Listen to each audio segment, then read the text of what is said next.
Hi friends, હું છું ભાવેશને. આજે આપણે ઉકસાઈ પાછળવાળો બ્લાઉઝ આપણે કટિંગ કરવાનો છે અને સાથે આપણે કાપડ સાથે કટિંગ કર્યું છે. આ આપણે આગળનું જોઈન્ટ છે, એ રીતે આપણે કાપડ પણ જોઈન્ટ રાખ્યું છે ને બ્લાઉઝ સીવલેસ છે. આમાં બાંય નથી ને સીવલેસ છે. આપણે આ બોર્ડર પટ્ટો કાઢી નાખ્યો છે. હવે કઈ રીતે કટિંગ થાય તે સીવણ ક્લાસમાં શીખીએ. ભાવેશ લેડીઝ ટેલર તમે યુટ્યુબ પર સર્ચ કરશો, સીવણ ક્લાસના ગમે તે કામ આપણી ચેનલ ઉપર શીખવા મળશે.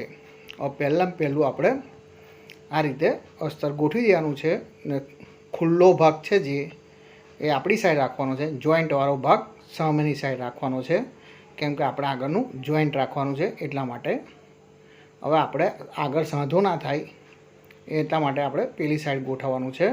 આપણે લંબાઈ 14 છે, શોલ્ડર 15 છે, આગળનું ગળું 7નું છે, પાછળનું ગળું 11નું છે, કમર 27 છે અને ચેસ્ટ 34 છે. આ માપ ઉપરથી આપણે કટિંગ કરવાનું છે. અહીં આગળ આપણે લંબાઈ 14 છે તેની મેં આપણે 1 ઇંચ ઉમેરી દઈએ એટલે 15 મૂકી દેવાનું. અને હવે આપણે અહીં આગળ પહેલાં સાઈડ ઉપર માર્કિંગ કરી દેવાનું છે, કેમ કે આપણે માર્કિંગ કરતાં ખબર પડે એટલા માટે. અહીં આગળ પાછળનું ગળું નીચું છે એટલે 5.5નો શોલ્ડર મૂકીએ, એટલો 5.5 ને બાય સીવલેસ છે એટલા માટે. ને અહીંથી આપણે 5 ઇંચનું ક્રોસ આપી દેવાનું છે. અને અહીં આગળ આપણે 5.5નો શોલ્ડર ઉતારવાનો છે, આ મૂળો ઉતારવાનો છે. આપણે 34 ચેસ્ટ છે એટલા માટે આપણે એનું અડધું કરી દેવાનું, 17 ને 17ના અડધા અહીં આગળ 8.5 થાય. આપણે 8.5 આપણે અહીં માર્કિંગથી મૂકી દેવાનું ને 1.5 ઇંચ આપણે દબાણ લઈ લેવાનું છે. ઉપર જે આપણે શોલ્ડર મૂકેલો 5.5 એ આપણે આગળ મૂકી દેવાનું છે. ત્યાર પછી આપણે આપણા કમ્પ્લીટ માર્કિંગ થઈ ગયું. હવે કમરનું કરીએ. કમર 27 છે, એના અડધા આપણે 13.5 થાય. 13.5ના અડધા આપણે અહીં આગળ 6.25 થાય છે. 6.25 આપણે અહીં આગળ મૂકી દેવાના. અને ત્યાર પછી આપણે 3.25 ઇંચ આપણે દબાણ લેવાનું. ઉક્સનો પણ આપણે ટક્સનો પણ આવી ગયો અને દબાણનું આવી ગયું, એ રીતે આપણે અહીં આગળ 3.25 મૂકી દેવાનું છે. અંદર ટક્સ પણ આવી ગયો અને દબાણ બી આવી ગયું. અહીં આગળ 2 ઇંચ જેટલું રાખીને ત્યાંથી આપણે રાઉન્ડ શેપ આપી દેવાનો. તમને ખ્યાલ ના આવે તો અહીં આગળ 1.25 ઇંચનું માર્કિંગ કરી દેવાનું, 1.25 ઇંચ, અને પછી આ રીતે તમારે રાઉન્ડ શેપ આપી દેવાનો જે આ ખૂણો પડતો હોય ત્યાંથી. ત્યાર પછી આપણે કમ્પ્લીટ કટિંગ માર્કિંગ થઈ ગયું. આપણે અહીંથી કટિંગ કરી દેવાનું છે આ રીતે. ચેનલ ઉપર નવા આવ્યા હોય તો ચેનલ સબસ્ક્રાઈબ કરી દેજો. ગુજરાતીમાં આપણે સીવણ ક્લાસના આવા વિડીયો લાવતા રહીએ છીએ. આ રીતે આપણે અહીં આગળ મૂળો ઉતારી દેવાનો છે. આપણે આ કમ્પ્લીટ થઈ ગયું.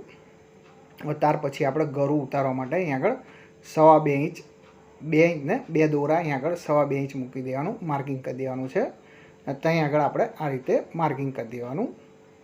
ત્યાર પછી આપણે જે માર્કિંગ કરેલું ત્યાં આગળ બી આપણે આ રીતે ચેંકા મારી દેવાના, એ તમને આગળ બતાવું. આ રીતે આપણે કમ્પ્લીટ થઈ ગયું. હવે આપણે જોઈન્ટવાળો ભાગ આપણી સાઈડ ફેરવી દેવાનો છે. આ રીતે તમારે કમ્પ્લીટ ફેરવી દેવાનો. જોઈન્ટવાળો ભાગ આપણી સાઈડ રાખવાનો. ખુલ્લો ભાગ જે એ પાછળ ઉકસાઈ કરવાનો છે એટલે સામેની સાઈડ લઈ લેવાનો. આ લીટી જે માર્કિંગ કરેલું એ આપણે બહાર કાઢી નાખવાની.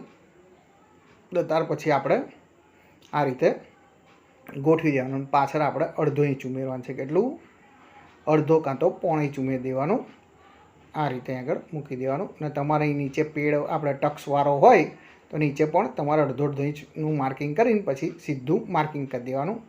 આ મારે અહીં આગળ પેડવાળો બ્લાઉઝ છે એટલે હું આ રીતે માર્કિંગ કરું છું, એ તમને બતાવું. પેડવાળો બ્લાઉઝ હોય તો તમે સેમ અહીં આગળ ટટ્ટુ ટચ ઉતારી દેવાનું. અહીં આગળ આપણે 1.5 ઇંચનું નીચે આ રીતે રાઉન્ડ શેપ આપી દેવાનું છે, કેમ કે પેડ ઉપસે, કટોરી ઉપસે તો તમારે એ રાઉન્ડ શેપ તમારે સીધો થઈ જાય. અહીંથી હવે આપણે બેઠું માર્કિંગ કરી દેવાનું છે. આ રીતે આ આપણે કમ્પ્લીટ માર્કિંગ થઈ ગયું. હવે ત્યાર પછી આપણે અહીં આગળ પહેલું ગળું ઉતારીએ. 7 ઇંચનું ગળું છે એટલે અહીં આગળ 7 ઇંચનું માર્કિંગ કરી દેવાનું. આપણે અહીં આગળ નીચે 2.5નું માર્કિંગ કરવાનું, ઉપર 2.25 અને નીચે 2.5. ત્યાંથી આપણે આ રીતે 5 શેપ આપી દેવાનું છે. અહીં આગળ આપણે અડધા ઇંચનું આગલા ભાગના મૂળામાં અડધા ઇંચનું ગારણ આપી દેવાનું છે. પરફેક્ટ કટિંગ થઈ ગયો, માર્કિંગ થઈ ગયું. હવે અહીંથી આપણે કટિંગ કરી દેવાનું આ રીતે. આગળ વિડીયો પસંદ આવ્યો હોય તો લાઈક કરી દેજો. તમારા મિત્ર કાં તો સગા સંબંધી સીવણ ક્લાસનું કામ શીખતા હોય તેની જોડે શેર કરી દેજો, તેમને પણ સીવણ ક્લાસનું કામ શીખવા મળે આવું નવું. આ રીતે આપણે કટિંગ કરી દીધું. એટલે આપણા પરફેક્ટ આગળનો ભાગ કટિંગ થઈ ગયો. હવે આપણા પેડનું માર્કિંગ કરવાનું છે, એ તમને બતાવી દઉં. ટક્સનું આપણે જે લેવાનું છે આપણે આની 2 ટક્સ લેવાના છે. 10.5 માર્કિંગ કરવાનું છે અને અહીં આગળ આપણે 4 ઇંચ મૂકવાનું છે. કેટલું? 4 ઇંચ. એ રીતે તમારે 4 ઇંચ નીચે કરી દેવાનું અને 1.5 ઇંચનો આપણે ટક્સ રાખવાનો છે, એટલે પોણો ઇંચ 2 સાઈડ મૂકી દેવાનું. ત્યાર પછી આપણે આ રીતે ચેંકા મારી દેવાનું, એટલે સીવતી ઘડી આપણને ફટાફટ મળી જાય. એટલા માટે અહીં આગળ આપણે અણિયાવાળી વસ્તુથી નિશાન કરી દેવાનું છે અને ત્યાંથી આપણે આ રીતે ક્રોસમાં લેવાનું છે અને ત્યાં આગળ આપણે એક ટક્સનું નિશાન કરી દેવાનું. એટલે આમાં 2 ટક્સ આવશે. એક આપણા મૂળાના ભાગમાં ટક્સ આવશે અને એક આપણે સેન્ટરમાં આવશે. આ રીતે તમારે પ્રિન્સેસ જેવું શેપ પડી જશે. તમે ટક્સ લો ત્યારે તમારે પ્રિન્સેસ જેવું થઈ જાય. ત્યાર પછી આપણા જે કાણા પાડ્યા તેની પર માર્કિંગ કરી દેવાનું છે પેનથી, એટલે આપણને સીવતી ઘડીએ કમ્પ્લીટ એક્ઝેક્ટ મળી જાય. એટલા માટે અહીં આગળ મેં પેડવાળો બનાવવાનો છે, એટલે મેં 2 અસ્તર લીધા છે. એક અંદર થાપવા માટે અને એક પછી પેડ લગાવવા માટે, એટલે 2 અસ્તર જોઈએ. હવે આપણા પાછળનું ગળું જે પાછળનું છે તે ગળું કઈ રીતે કટિંગ થાય તે પણ બતાવી દઉં. અહીં આગળ આપણે 11નું ગળું છે, એટલે આપણે 11 મૂકી દેવાના. આપણે અહીં આગળ 2.5નું માર્કિંગ કરવાનું. ત્યાર પછી આ રીતે દોરી દેવાનું. અહીંથી આપણે આ રીતે રાઉન્ડ શેપ આપી દેવાનો. પાછળ ગોળ ગળું છે. આ રીતે અહીંથી પછી જોઈ લો. આ રીતે તમારે કટિંગ કરી દેવાનું. કમ્પ્લીટ કાપડ મેળવી દેવાનું. આ આપણે કમ્પ્લીટ તૈયાર થઈ ગયું.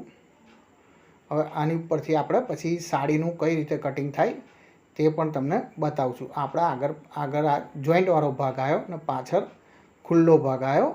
આ પેડવાળો બ્લાઉઝ છે, એટલે હવે આપણે તમને જોઈન્ટવાળો ભાગ સાડીમાંથી કઈ રીતે કટિંગ થાય તે પણ બતાવી દઉં. આ આપણે પટ્ટો યુઝ નથી કરવાનો, બોર્ડર પટ્ટો બાયમાં નથી લેવા, આપણે સીવલેસ છે એટલા માટે. અહીં આગળ આપણે પહેલાં જે જોઈન્ટવાળો ભાગ છે તે આપણે અહીં આગળ જોઈન્ટવાળો ભાગ હોય તો અહીં આગળ આપણે આ રીતે મૂકી દેવાનો છે. ને આપણા ફૂલો છે ઉપરની સાઈડ રાખવાનો, એટલે કમ્પ્લીટ છતું ગણાય. એ ફૂલો તમારે ઊંધા થઈ જાય તો આખો બ્લાઉઝ તમારે ઊંધો ગણાય. એટલે તમારે જે પ્રિન્ટ આવતી હોય એ તમારે પ્રિન્ટ મેન જોઈ લેવાની, પછી સેટ કરવાની છે. આ રીતે તમારે પ્રિન્ટ કમ્પ્લીટ સેટ કરવાની. ત્યાર પછી આપણે અહીંથી જોઈ લો. આ રીતે તમારે સાડીનો ભાગ કટિંગ કરી દેવાનો છે. ચેનલ ઉપર નવા આવ્યા હોય તો ચેનલ સબસ્ક્રાઈબ કરી દેજો. ગુજરાતીમાં સીવણ ક્લાસના આવા વિડીયો લાવતો રહું છું. તમને દરેક વસ્તુ 2 વાર બોલીને સમજાઈશ, એટલે તમારા મગજમાં બેસી જાય. આ રીતે અહીં આગળ જોઈ લો. આપણે પાછળ ઉકસાઈ છે, એટલે આપણે જોઈન્ટવાળા ભાગની જરૂર નથી. એટલા માટે આપણે અહીંથી કટિંગ કરી દીધું. આપણે ઉપરનો ભાગ લેવાનો નથી, એટલે આપણે કટિંગ કરી દીધો. અહીંથી આપણે આ રીતે કટિંગ કરી દેવાનું, એટલે સાડીનો ભાગ બી પરફેક્ટ કટિંગ થઈ ગયો. આ રીતે તમારે કાઢી લેવાનું છે આગળનો ભાગ ને પાછળનો ભાગ, ને તમારે બાય કટિંગ કરવાની તો એડજસ્ટ કરીને કરી દેવાનું. હવે એક નવા વિડીયો સાથે મળીશું. Thank you.